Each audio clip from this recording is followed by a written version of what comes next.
स्वागत है दोस्तों ओनली सक्सेस यूके इस प्लेटफॉर्म पे।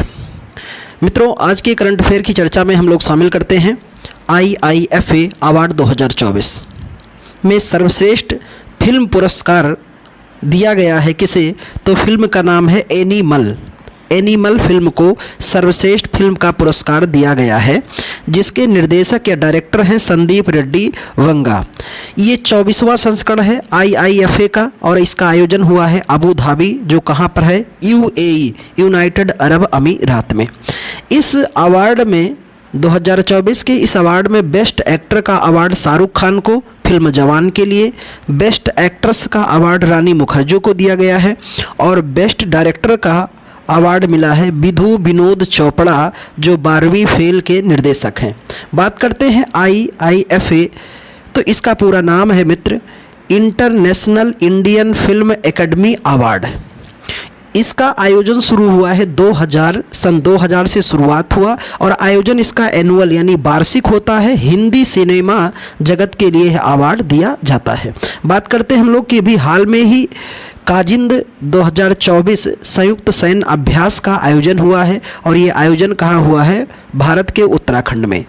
यह काजिंद संयुक्त सैन्य अभ्यास जो है ये भारत और कजाकिस्तान के मध्य आयोजित किया जाता है। कजाकिस्तान की बात करें तो कजाकिस्तान की राजधानी क्या है? अस्ताना। इसकी मुद्रा है कजाकिस्तानी टेंगे। प्रधानमंत्री यहाँ के हैं ओल्जास बेकटेनेओ और राष्ट्रपति यहाँ के हैं कासिम जोमार्ट तोकायबे। कहाँ के? कजाकिस्तान के। बात करते हैं कजाकिस्तान से संबंधित कुछ जानकारियाँ कि विश्व का सबसे बड़ा स्थल रुद्ध देश जो है वो आपका कौन सा है? कजाकिस्तान है। और यहीं पर एक झील है जिसका नाम है बालखस झील। अरल सागर इसी के तट से लगा हुआ है। वैसे अरल सागर बीच में है, ऊपर है कजाकिस्तान और नीचे है उज्बेकिस्तान। इसके बीच में स्थित है अरल सागर। तो अरल सागर कजाकिस्तान और उज्बेकिस्तान के मध्य में स्थित है। आइए बात करते हैं कि 54वें Dada Saheb Phalke life time achievement पुरस्कार के लिए किसे चुना गया है? तो मिथुन चक्रवर्ती को चुना गया है सन 2022 के लिए। ये 54वां है पर 2022 के लिए इन्हें यह अवार्ड दिया गया है। मिथुन चक्रवर्ती की बात करें तो 2024 में इन्हें पद्मश्री भी दिया गया था।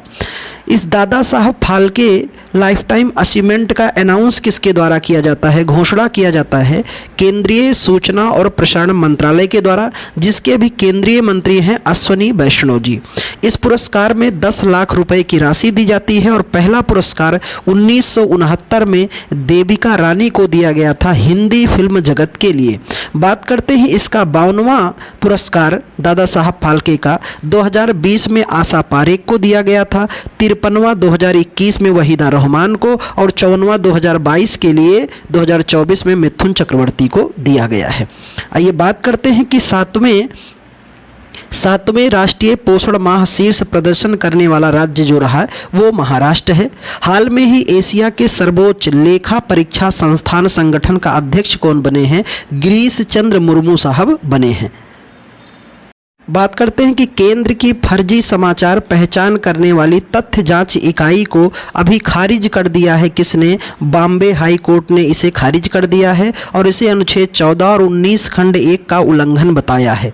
यानी केंद्र सरकार ने एक नई एप्लीकेशन और पोर्टल शुरू किया था जिसमें सोशल मीडिया के तथ्यों की जांच करने के बाद ही उसे प्रमाणिक माना जाता, किंतु बॉम्बे हाई कोर्ट ने उसे खारिज कर दिया। हम लोग बात करें कि अभी हमारे देश में कुल कितने हाई कोर्ट हैं, तो अभी 25 हाई कोर्ट हैं और प्रत्येक राज्य का एक उच्च न्यायालय होगा। इसका उल्लेख अनुच्छेद 214 में मिलता है। किस में मिलता है? 214 में। और हम लोग बात किए थे कि सबसे अधिक क्षेत्राधिकार वाला, सबसे बड़ा क्षेत्राधिकार वाला हाई कोर्ट कौन सा है? गुवाहाटी। कौन सा है? गुवाहाटी, जो कहाँ पर है? असम में। और सर्वाधिक न्यायाधीशों वाला हाई कोर्ट कौन सा है आपका? Prayagraj high court. यहाँ पर 160 न्यायाधीशों की नियुक्ति की मंजूरी दी गई है। बात करते हैं हम लोग कि आत्मघाती ड्रोन शाहेद 136B और जिहाद बैलिस्टिक मिसाइल का अनावरण किया है किसने? ईरान ने। अभी हम लोगों ने पिछले ही सप्ताह ईरान के बारे में पढ़ा भी था कि ईरान की राजधानी क्या है? तेहरान। और ईरान की मुद्रा क्या है? तो ईरान की मुद्रा है रियाल और राजधानी क्या है? तेहरान। ईरान की अभी पहली महिला फतेह मोहजेरानी को गवर्नमेंट स्पोक पर्सन चुना गया है। और धरती का सबसे उच्चतम तापमान 82.2 सेंटीग्रेड दर्ज किया गया है। कहाँ पर? ईरान में ही दर्ज किया गया है। यहीं पर हम लोगों ने पढ़ा था ईरान में ही एक बंदरगाह जिसका नाम है चाबहार बंदरगाह, जिसे भारत सरकार ने 10 वर्षों के लिए लीज पर लिया है। कितने वर्षों के लिए? 10 वर्षों के लिए। और यहीं पर मैंने आपको बताया था दस्त-ए-कबीर और दस्त-ए-लुट नाम का मरुस्थल भी हम लोगों ने पढ़ा था। कहाँ पर? ईरान में। बात करते हैं कि अभी हाल में ही केंद्र सरकार ने म्यांमार अंतर्राष्ट्रीय सीमा पर बाड़ लगाने के लिए 31,000 करोड़ रुपए का बजट जारी किया है। बाड़ मतलब घेराबंदी। तो म्यांमार और भारत के बीच में बिल्कुल घेराबंदी किया जा रहा है ताकि कोई भी वहाँ से भारत में आने वाले को रोका जा सके और वो भारत में प्रवेश ना कर पाए। बात करते हैं हम लोग की यूएस ओपन 2024 में पुरुष एकल का खिताब जीता है जैनिक सिन्नर ने, जो कहाँ के हैं? इटली के हैं। महिला एकल यूएसए का महिला ओपन एकल खिताब किसने जीता है? आर्यना सबालेंका ने, जो कहाँ की हैं? बेलारूस की हैं। बात करते हैं हम लोग फ्रेंच ओपन 2024 का। इसका पुरुष एकल खिताब जीता है कार्लोस अल्कराज, जो कहाँ के हैं? स्पेन के हैं। और इसका महिला एकल खिताब किसने जीता है? ईगा स्विटेक पोलैंड की। ऑस्ट्रेलियन ओपन 2024 की अगर हम लोग बात करते हैं तो इसमें पुरुष एकल का विजेता रहा है जैनिक सिनर, जो इटली के हैं। और महिला एकल विजेता रही हैं एरिना सबालेंका, जो कहाँ की हैं? बेलारूस की। अब इसी चर्चाओं में हम लोग विंबलडन ओपन की बात करते हैं 2024। इसका पुरुष एकल खिताब जीता है विंबलडन पुरुष ओपन की एकल खिताब कार्लोस अल्कराज, जो कहाँ के हैं? स्पेन के हैं। और महिला एकल खिताब जीता है बारबोरा क्रिजोकोवा, जो कहाँ की हैं? चेक गणराज्य की हैं। बात किया जाए कि 5वें गोल्डन स्लैम विनर बने हैं कौन? नोवाक जोकोविच, जो कहाँ के हैं? सर्बिया के हैं। ये कहाँ के हैं? सर्बिया के।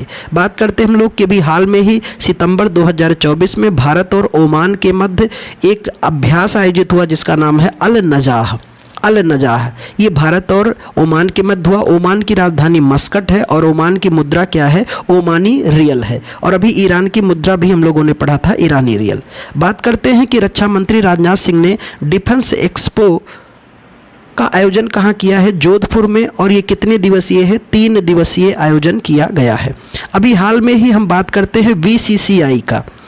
बीसीसीआई ने राष्ट्रीय अकादमी उद्घाटन किया है। कहाँ पर? बेंगलुरु में किया है, जो कर्नाटक की राजधानी है। बीसीसीआई के बारे में बात करें, इसका पूरा नाम है board of control for cricket in India. तो भारत में क्रिकेट को रेगुलेट करने वाली या संचालित करने वाली यह संस्था है, जिसकी स्थापना 1928 में हुई, जिसका हेडक्वार्टर मुंबई में है। अध्यक्ष है रोजर बिन्नी। अभी बात करते हैं हम लोग कि 17वीं नेहरू ट्रॉफी बोट रेस का आयोजन कहाँ किया गया है? केरल में किया गया है, पुन्नमदा झील में। और इसकी शुरुआत 1952 से हुई थी और इसके विजेता हैं करिचल चुंदन, इसके विजेता रहे हैं। इन्हीं चर्चाओं में हम लोग बात करें कि भी हाल में ही एक बहुत ही विशालकाय और बड़ा तूफान आया था जिसका नाम था हेलन। तो हेलन तूफान जो था ये सबसे ज़्यादा प्रभावित किया है किसको? अमेरिका को प्रभावित किया है। 2024 के कुछ प्रमुख चक्रवातों की अगर मैं यहाँ चर्चा आपके बीच करता हूँ तो 2024 में तबाही मचाने वाले कुछ प्रमुख चक्रवात की बात किया जाए, सांसान ने जापान में भयंकर तबाही मचाई, एम्फिल ने भी जापान में एक बेहतर तबाही दिखाई थी, अल्बारो ने मेडागास्कर के क्षेत्र में भयंकर तबाही मचाई, रेमल जो बंगाल की खाड़ी में आया था और इसका नामकरण किसने किया था? ओमान ने किया था। असना जो था चक्रवात ये अरब सागर में आया और इसका नामकरण किसने किया था? पाकिस्तान ने। यागी जो था ये वियतनाम में आया और इसका नामकरण किसने किया था? चीन ने किया था। और बात करते हैं आखिरी हम लोग कि 9वीं विश्व जूनियर वसु चैंपियनशिप का कहाँ आयोजित की गई? तो बुर्नेई के बंदर सेरी बेगवान में आयोजित की गई और यह 9वां संस्करण है किसका? वुशु चैंपियनशिप का, जो 22 से 30 सितंबर 2024 के मध्य आयोजित हुआ है। इसका पहला संस्करण हुआ था 2006 में कुआलालंपुर मलेशिया में। और इन पूरे में भारत ने अभी तक कुल 7 मेडल जीते हैं। वुशु चैंपियनशिप में भारत ने 7 मेडल जीते, जिसमें 2 गोल्ड हैं, 1 सिल्वर है, 4 ब्रांज है। जिसमें 2 गोल्ड में एक आर्यन ने जीता है, एक शौर्य ने जीता है। अब वुशु चैंपियनशिप की बात करें तो इसे आयोजित करता है इंटरनेशनल वुशु फेडरेशन, जिसकी स्थापना 1960 में हुई है, जिसमें कुल 160 देश इसके सदस्य हैं। हेडक्वार्टर इसका लुसाने स्विट्जरलैंड में है और इसके अभी अध्यक्ष जो हैं वो है जियो जैडान, इसके अध्यक्ष हैं। तो आज की कहानी यहीं तक, आज का घटनाक्रम यहीं तक। अगले क्लास में पुनः हम